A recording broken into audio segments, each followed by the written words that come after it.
give it a run. Sweet. Run for its money.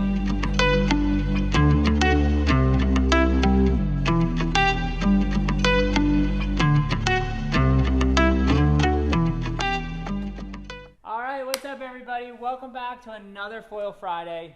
This week we have two special guests here. We got Aidan to my right, Timma to my left. These guys and gals just got back from the first World Cup event of the year in France on wing foil racing. So I figured I'd grab them both in and have them, talk about some trends they see in the sport, what gear they're riding for pushing the limits from the gals and the guys' perspective. So we'll start over here with Timma. What were you riding? What was the deal out there?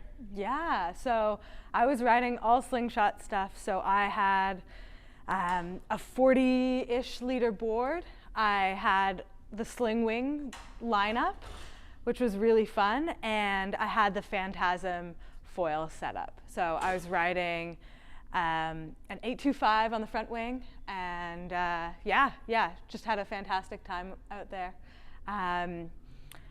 I really like the Phantasm because it has a super stiff mast, so it's really reliable for going as fast as you can. I was focused more on the racing side of things, so found it to be great. Sweet. Yeah, I think that's a pretty good point.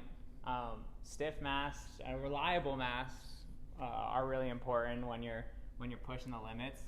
But did you find a lot of the other ladies were riding similar kits, or was there a pretty big variation between what everyone was riding? There was a pretty big variation, but I thought that the people who were doing the best were riding Alula and Hokipa gear for their wings, whatever they liked the best for their foils. Yeah. Was the size board, and this is really a question for both of you, but was the size board important? Did you, if it was really windy, did you go to a smaller board, or were you always riding, a same size board, to get up and get going quicker?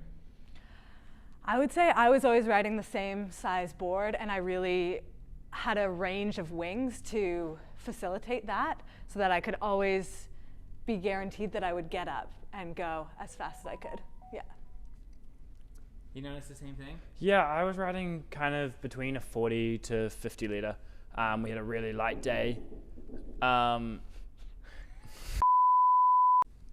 All right, we had a slight distraction. Some random person was knocking on the window over here. The mastermind behind some of the slingshot foils. But jumping back into the board size, Aidan was chatting on, if people are changing up boards or if you're just riding the same size board. Yeah, so I was riding a 40 or a 47 liter board. I was riding all the starboard equipment during the event. And just switching between. And then we had one light day that I rode a 57. But usually any wind that they could run racing in, I was down on a 47 liter, and that felt comfortable for me. So that was kind of what the boards were running. Cool. Cool. Do you want to give us a rundown on what you were riding, why you were riding it? Yeah. So I was riding the Takuma 750 with a 93 no limits mast. The big reason I was riding the Takuma 750 was because these foils are just so reliable for me. I've been riding them for the past 6-7 months, and I feel so comfortable and predictable on every move they're going to make. I know when they're going to twitch. I know when they're going to do everything. You can just read it a second before it's going to happen. So that's really helpful to have a reliable foiling when racing at such high speeds. These foils can also really push it. I've got to 30 knots on them, so I know that if I put the hammer down, they can go fast. The only limitation when riding an alloy mast is they don't come in longer lengths. So for racing, we really kind of need that carbon, that little bit stiffer mast, and 90 to 100 centimeters was kind of the standard mast length everyone was riding. In terms of foils that everybody was riding, I was riding the 750, and a lot of people were riding similar square centimeter area. And then the smallest guys were riding sometimes down to 500s. So it was at play, but nobody really rode in all light wind or heavy wind over 1,000. So it was kind of like sticking in that lower range. Yeah. Interesting.